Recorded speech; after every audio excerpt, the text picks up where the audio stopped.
The Senkaku Islands are a group of uninhabited islands controlled by Japan in the East China Sea. Japan's sovereignty over the territory is disputed by China. This flashpoint could result in an all-out confrontation between Japan and China, with China being the aggressor. In recent years, China has paid significant attention to its military. China's defense budget has increased tenfold in the last 25 years, which has funded the construction of an ocean-going navy, a modern army and an efficient air force.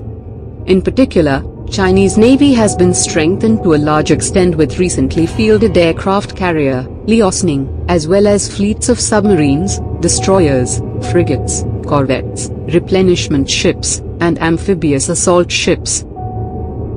In this video, we will analyze how USA and India can help Japan in thwarting any Chinese aggression. The Chinese military is an impressive force, but local geography will create challenges during wartime.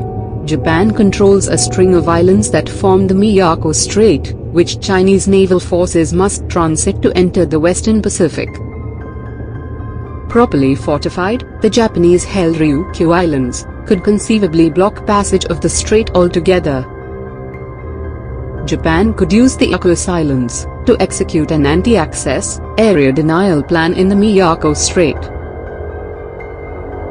Like any good A2AD strategy, such a plan in the strait would require a fraction of the spending necessary to overcome it. Japan's self-defense forces will initiate the following steps to counter China. 1. The radar network consisting of an TPY-2 radars would stand guard against ballistic missile attacks by the 2nd Artillery Corps of China. This would be backed up by the Japan Maritime Self-Defense Forces BMD, ballistic missile defense, capable cruisers and destroyers, of which there are currently 4. 2. Patriot PAC-2 and PAC-3 interceptors would provide point defense against aircraft and ballistic missiles respectively. 3. Japan's fleet of 16 submarines is in the process of being increased to 22. They will be the most effective active defense. The submarine fleet, composed of the newer Soryu and older Oyashio-class diesel-electric submarines, is one of the most professional and technologically advanced in the world. This would pit Japan's strength in submarine warfare against Chinese weaknesses in anti-submarine warfare. 4. Operating from Okinawa and Kyushu, Japan's fleet of E-767 and E-2D early warning aircraft would detect enemy fighters and direct the air battle. F-15J fighters would be vectored to intercept Chinese fighters. The F-15Js would also be tasked with destroying China's airborne early warning and tanker aircrafts. 5. Japan has several batteries of Type 88 missiles, which mount 6 missiles per transporter truck. The Type 88 has a range of nearly 100 miles, meaning that missiles mounted on Mikojima and Okinawa would overlap in range, completely covering the strait.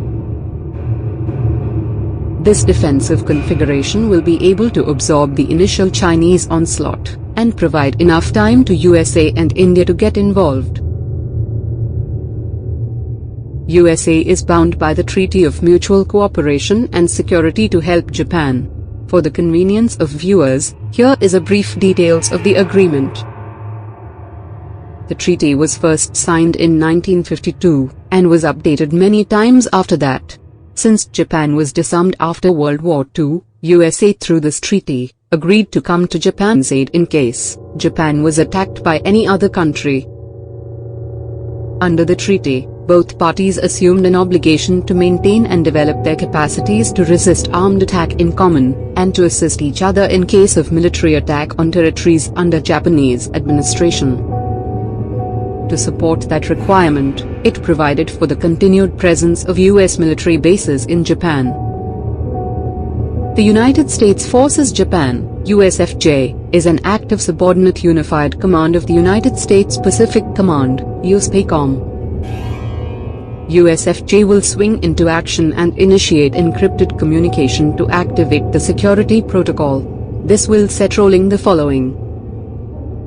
1. The Pentagon has designed a new strategy for the 21st century, called Air-Sea Battle, a concept that combines air and naval forces to punch through the increasingly formidable defenses of nations like China. 2. An important part of Air-Sea Battle calls for the military to operate from small, bare-bone bases in the Pacific, so that its forces can disperse to in case their main bases are targeted by Chinese ballistic missiles. 3. US will activate its forces in these bases, and send its fighters to defend Japan's airspace. 4. Carrier Strike Group, Commander Fleet Activities Yokosuka, which is based out of Japan, will be activated, and it will initiate active defensive positioning to counter Chinese Navy and Air Force. 5. US Air Force will send an Airborne Warning and Control System, AWACS, to monitor the skies, and relay minute-by-minute information to Japan and India. 6. Chinese Navy has large number of surface ships as well as submarines. The P-8 Poseidon is developed for the United States Navy by Boeing. It conducts anti-submarine warfare, ASW, anti-surface warfare, ASUW, and shipping interdiction, along with an electronic signals intelligence role. It is equipped with Raytheon APY-10 multi-mission surface search radar, and many other sensors to detect surface and underwater vessels. These will be immediately pressed into action. India has long-standing border dispute with China. India has good relations with Japan. In case of a Chinese attack on Japan, India is not expected to be a mute spectator. Japan's loss is India's loss, as both of them have China as common rival. Also, if China gets away with aggression against Japan, it will become more buoyant and create problems for India. India, USA and Japan share close strategic relation which can be judged by the following. 1. India is participating in Exercise Malabar, a trilateral naval exercise involving the United States and Japan. Originally a bilateral exercise between India and the US, Japan became a permanent partner in 2015. Despite the statement by a top US Navy officer that Malabar was not directly aimed at China, there is very little doubt about who is the target. The exercise is conducted only about 400 kilometers from the contested Senkaku Islands. Scenarios include hunting for Chinese submarines, ships and countering hostile Chinese Navy. 2. India and the United States have agreed in principle to share military logistics. Washington and New Delhi have largely agreed to the terms of a new agreement that allows the two militaries to use each other's land, air and naval bases for resupplies, repair and rest. This has been specifically done, keeping China in mind. India will keep Chinese guessing about the future actions and take the following steps. 1. India will start providing intelligence to Japan and USA on Chinese movements. 2. India has one of the largest armies in the world. India will start mobilizing its troops near the Indo-China border to create pressure on China. 3. Defense Ministry has approved the induction of a 3rd Regiment of BrahMos for deployment in northeastern sector along the China border. The BrahMos is a ramjet supersonic cruise missile having a range of 290 kilometers. Each regiment of BrahMos consists of around 65 missiles, 5 mobile autonomous launchers and supporting equipment. India will activate the regiment for battle. 4. According to latest media reports, Defense Ministry has cleared the plan to raise 6 new armored regiments that will be equipped with roughly 350 tanks. In addition, 3 mechanized infantry battalions will be raised with 180 BMP-2 infantry combat vehicles. These will be put on alert. 5. India is buying the 155mm M777 guns at a cost of about $750 million from America's BAE Systems. The M777 howitzer is a towed 155mm artillery piece, is a successor to the M198 howitzer. It is manufactured by BAE Systems Global Combat Systems Division. This is first major buy for the Mountain Strike Corps. Note that, the Mountain Strike Corps has been specially raised to defend India's border with China. These guns will be set to fire-ready condition. Though Japan's military budget is about 1/4 compared to China, Japan's self-defense force is an efficient unit. It can drive the confrontation to a stalemate on its own. USA and India's actions will heavily tilt the balance against China. China also has dispute with all the neighboring countries except Pakistan. Pakistan is expected not to intervene as it is dependent on USA for economic aid. Surrounded by rival nations like Vietnam and Philippines, China will find itself under immense pressure. It will understand that, it's a war it can't win but only lose. It will halt the campaign, and will have to agree to an unconditional ceasefire.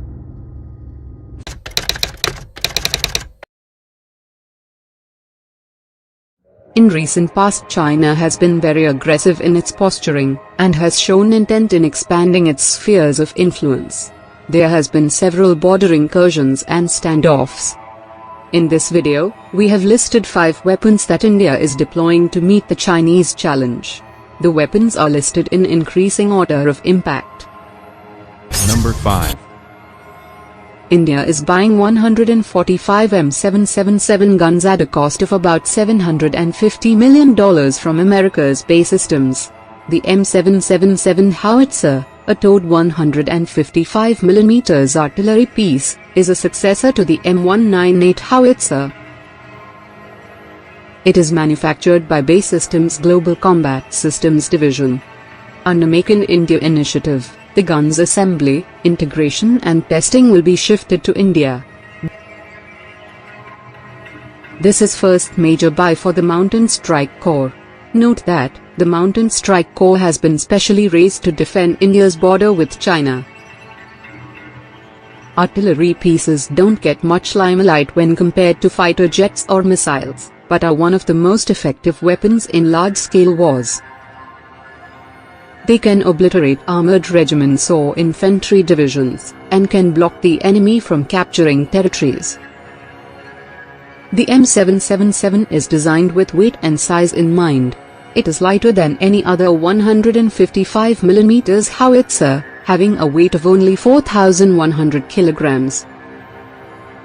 The lighter weight and smaller size allows the M777 to be transported by the C-17 and C-130J aircrafts, CH-47 helicopter as well as trucks with ease. Number 4. Chinese Navy has large number of surface ships as well as submarines. To counter this, India has acquired 8 P-8I Poseidon, and has approved further purchase of 4 more which will be delivered next year. P-8I is a customized export variant of the P-8A for the Indian Navy. The P-8 Poseidon is developed for the United States Navy by Boeing.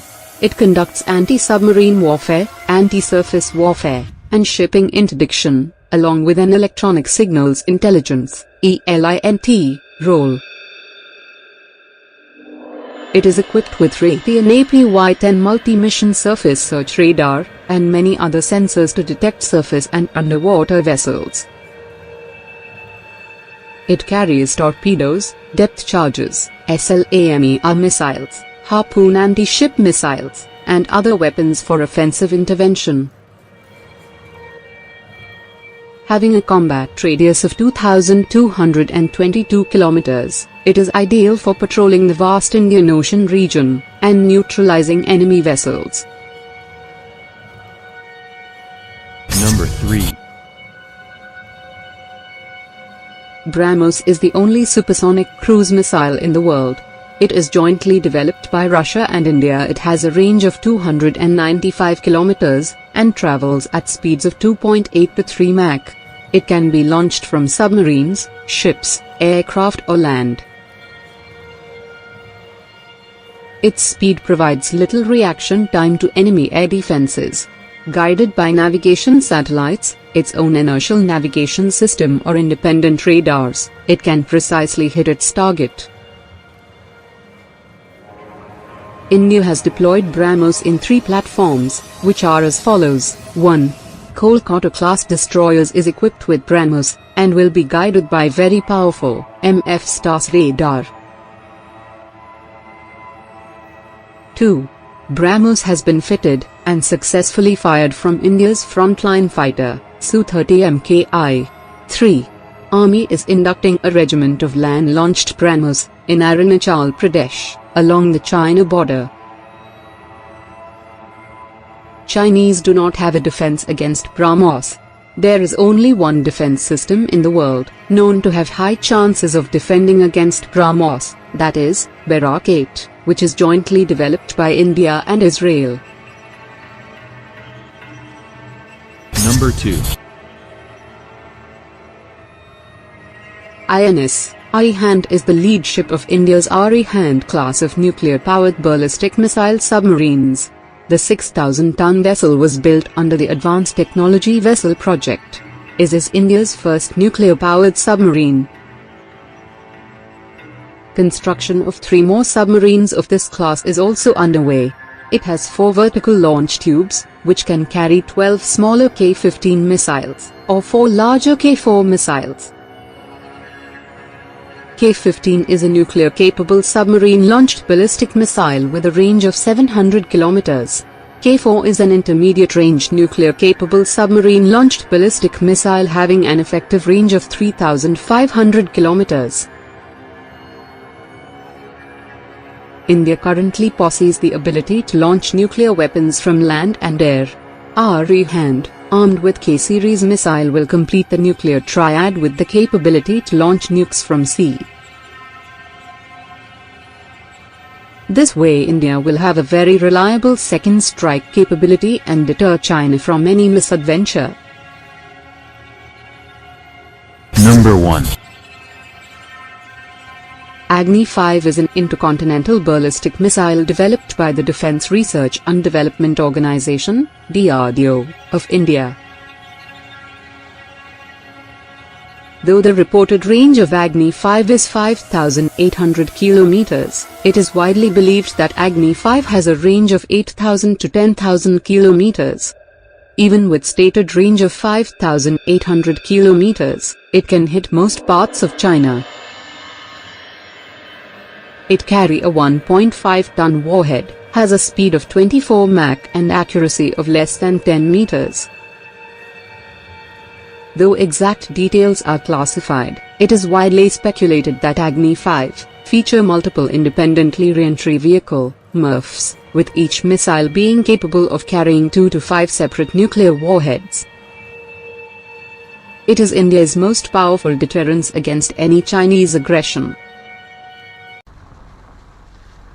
Above the clouds, high in the Himalayas, the old Silk Road climbs through 14,000 feet to the Natula Pass, where 2 immense nations meet. It's here that India comes face to face with China. 40 years ago, they fought a fierce frontier war. Now, finally, the border is reopening for trade. Symbol of epic change in both countries as they dash for growth and new riches. India and China together will shape much of this century for all of us. But who will be the winners and losers as they race each other to the top of the world? I'm setting off on a journey through China and India to watch the race unfold. First Shanghai, and the Chinese sprint from the very start. Welcome to take our baggage train. The airport train pushes through 430 kilometers per hour, 270 miles per hour, for a mere 8-minute journey. Impressive, undoubtedly. Vitally needed, hardly. But this train is a political statement. Be amazed, be very amazed by China's rise.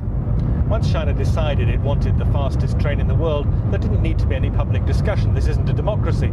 In In a one-party state, what the government wants, the government gets. The train seems to shout to the world, "We're overtaking you all." Arriving in India is a very different story. This doesn't immediately look like a country on a dash for growth.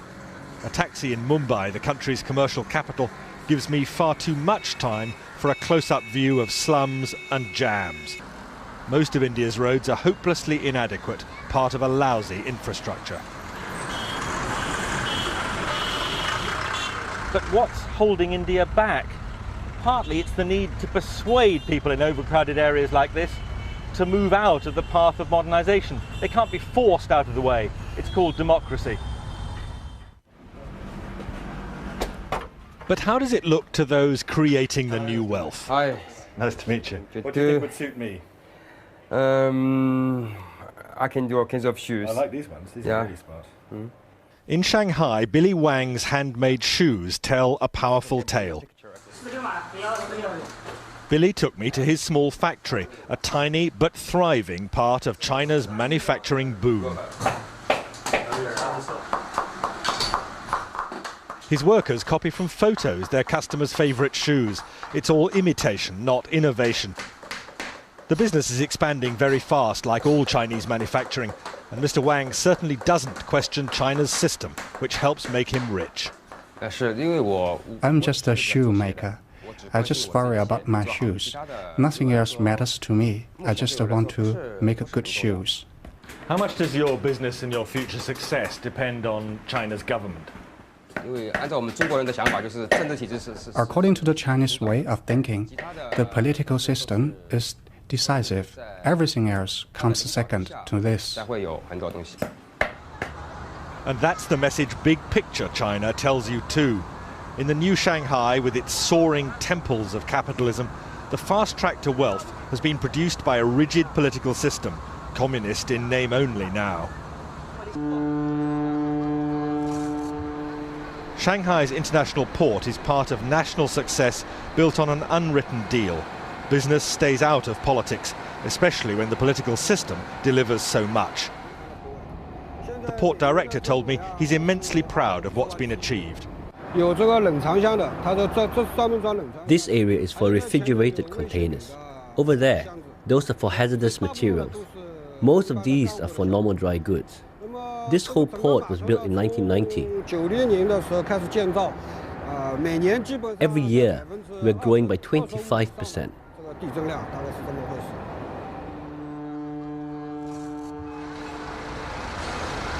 More than that, it's largely one-way traffic here. China doesn't buy much overseas, but produces vast quantities of goods for sale. China's achievement is simply staggering. Single-minded, one-party government making clear decisions which mean that China dominates the export world. It's staggering to watch this. Containers coming on and off ships simultaneously, most of them coming into China empty, most of them going out crammed with Chinese exports. This isn't something that should worry just India. It worries economies across the world. A huge trade imbalance. Basically, we have a lot of construction going on right now just before the monsoons. But in India, young risk-takers are not dismayed by China's success. The story of Tarun Tadani in Mumbai is typical. All our designs are basically finalized.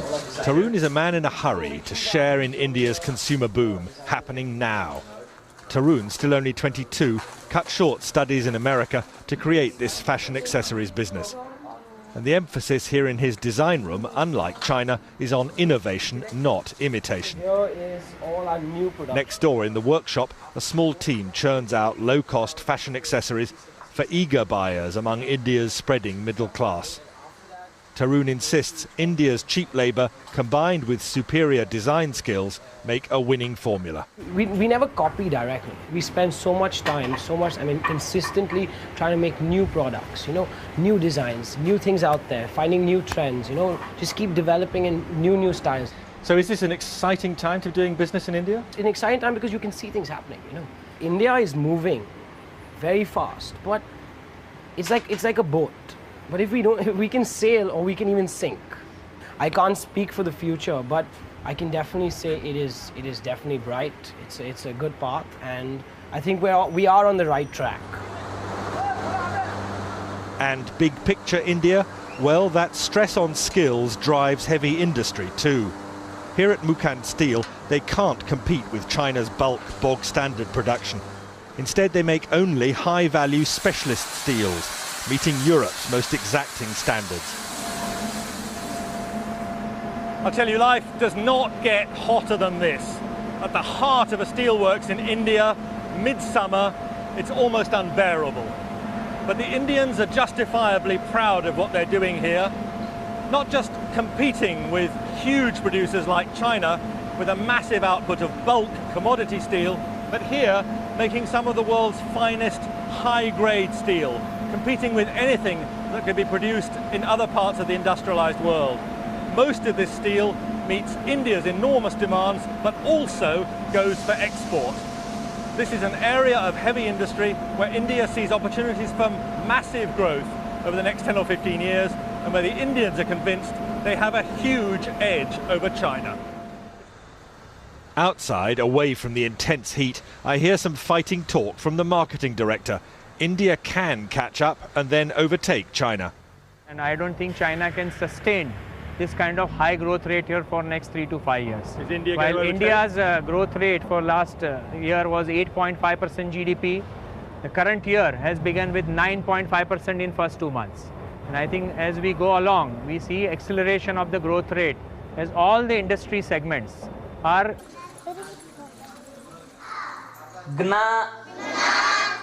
And fighting poverty means giving children skills which could lift them to jobs inside India's urban-led boom. An escape route from very low wages working the land. What would you spend it on? As it is, the headmaster sometimes despairs at the risk of perpetual poverty here. Because uneducated parents, they are not sending their children properly to the school. Absentees, their children absentees, they are at least continuously nearly 10 to 15 days they are absenting. By that way, will not understand lessons properly. But if they get better educated, will that give them a different chance in life than their parents? I mean, is the future for them better? Definitely, sir. Definitely. Now look at this. Still India, but the contrast could hardly be more extreme. This is the breath-catching campus in Bangalore of Infosys, India's own homegrown software giant, and a major contributor to India's explosive growth. We have a faculty of 180 people who are faculties in computer science.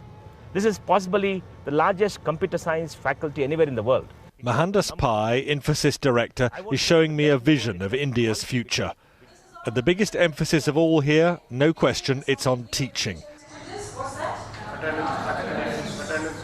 Taking the highest achievers among India's college leavers to even greater heights. They see no limits to the country's future or their own. I want to leave a mark.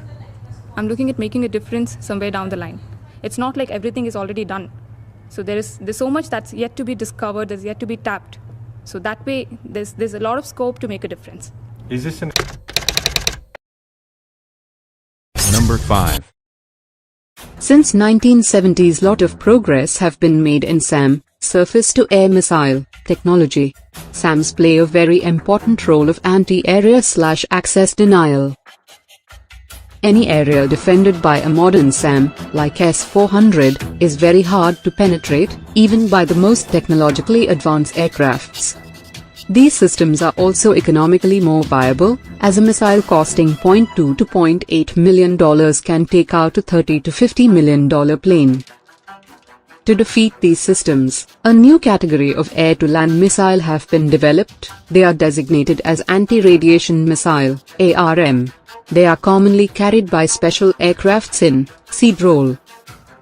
Currently only a handful of countries, like the US, Germany, Russia and Brazil have built this kind of missile. Number 4. All SAM need radars for targeting. ARM are designed to pick up signals or radiations from radars and communication facilities, and then target them, leading to their eventual destruction. The primary purpose of this type of missile is to degrade adversaries' air defenses in the first period of a conflict, in order to increase the chances of survival for the following waves of strike aircraft. They can also be used to quickly shut down unexpected surface-to-air missile sites during an air raid. Number 3. The Defense Research and Development Organization, DRDO, is working on anti-radiation missile, and is named as New Generation Anti-Radiation Missile, NGARM. It is expected that the maiden flight test will be held by the end of 2016. The Indian Air Force would be inducting this missile within 2 years, following the completion of all the developmental trails. The missile is of indigenous development, including its seeker. This seeker is placed in the front end of the missile, and picks up various radio frequencies. Number 2. The missile is a single-stage, solid-fueled system, and will be using dual-pulse propulsion system instead of thrust propulsion.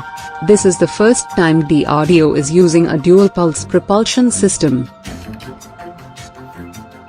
The missile will initially coast by firing the first pulse. The second pulse will be initiated just before interception of the target, that is the terminal phase. The missile has a range of 100 km to 125 km. Number 1. The missile will be mounted on India's frontline air superiority fighter, the Sukhoi Su-30 Mki, and the indigenous multi-role fighter, HAL-LCA. Currently the Air Force equips its Su-30 Mki fighters with the Russian Kh-35 missile, and uses the French Martel anti-radiation missile on its Jaguar and Mirage aircrafts. The Air Force is negotiating to buy AGM-88 missiles from the US, and plans to induct more than 1,500 in the next 5 years. It is expected that once the indigenous missile is developed, it will be used in conjugation with the above-mentioned missiles. Thanks for watching.